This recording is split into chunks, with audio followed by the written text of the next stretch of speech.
dans la cuisine de cette famille trifluvienne témoigne d'un nouveau mode de vie, plus sain et plus responsable. Du zéro déchet à la priorité donnée à l'achat local, Natacha Mérindol a entamé cette transition en 2008 pour protéger sa santé et l'environnement. C'est comme ça, maman? Les choses ont beaucoup changé à partir du moment où on a eu des enfants parce qu'on pense à plus long terme et on voit beaucoup autour de nous d'allergies, de cancers.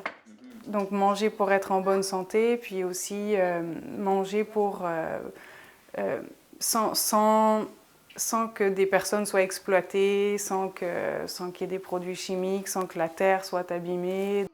Mais cette transition ne s'est pas faite du jour au lendemain. Quand j'ai commencé à prendre conscience de tout ce que je produisais comme déchets ou tout ce que j'utilisais, tout à coup j'ai ressenti une grosse pression, puis c'était plus un stress et une angoisse et même une panique. Et en fait, il faut s'apercevoir qu'on peut faire des petites choses qu'on fait au moment où on est prêt à le faire. En 2020, selon un sondage de la filière biologique du Québec, 54% des consommateurs estiment que le prix est le principal frein à l'achat de produits bio. Fait encourageant, le chiffre est en baisse. Il était de 60% en 2017. Au début, j'ai entendu beaucoup cet argument, puis ça m'a fait peur. Puis en fait, j'ai remarqué exactement l'opposé. Puis d'un côté, c'est aussi parce que faire attention à ce qu'on achète, c'est aussi acheter moins, puis acheter mieux.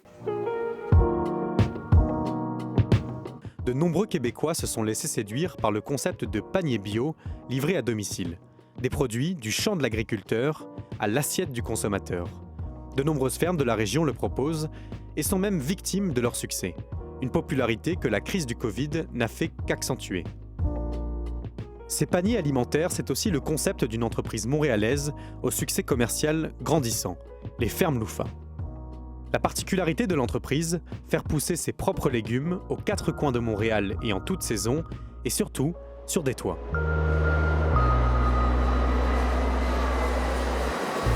En fait, le but, c'était vraiment de rapprocher les produits de l'endroit où ils sont consommés.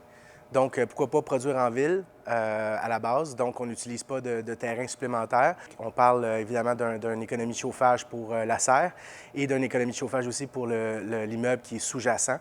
Donc, on avait un toit qui ne servait à rien, qui maintenant est utilisé pour produire 25 000 portions de tomates par semaine. Donc, écoutez, c'est formidable. Au cœur de ces serres, une centaine de variétés de fruits et légumes qui seront livrés à des milliers de Québécois. Les gens sont de plus en plus conscients d'où provient la nourriture qu'on mange. C'est super important de savoir un petit peu comment c'est fait, c'est qui l'a fait.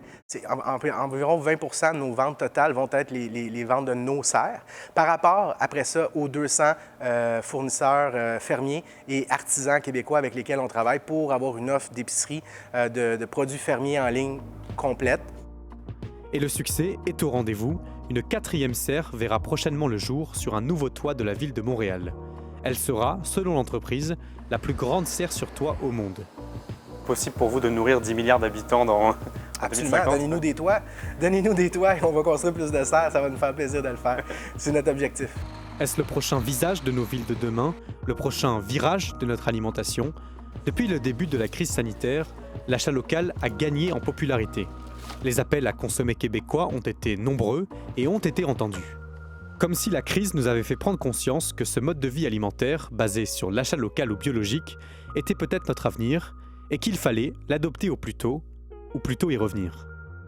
Ici Alexandre Lepoutre, Radio-Canada, Trois-Rivières.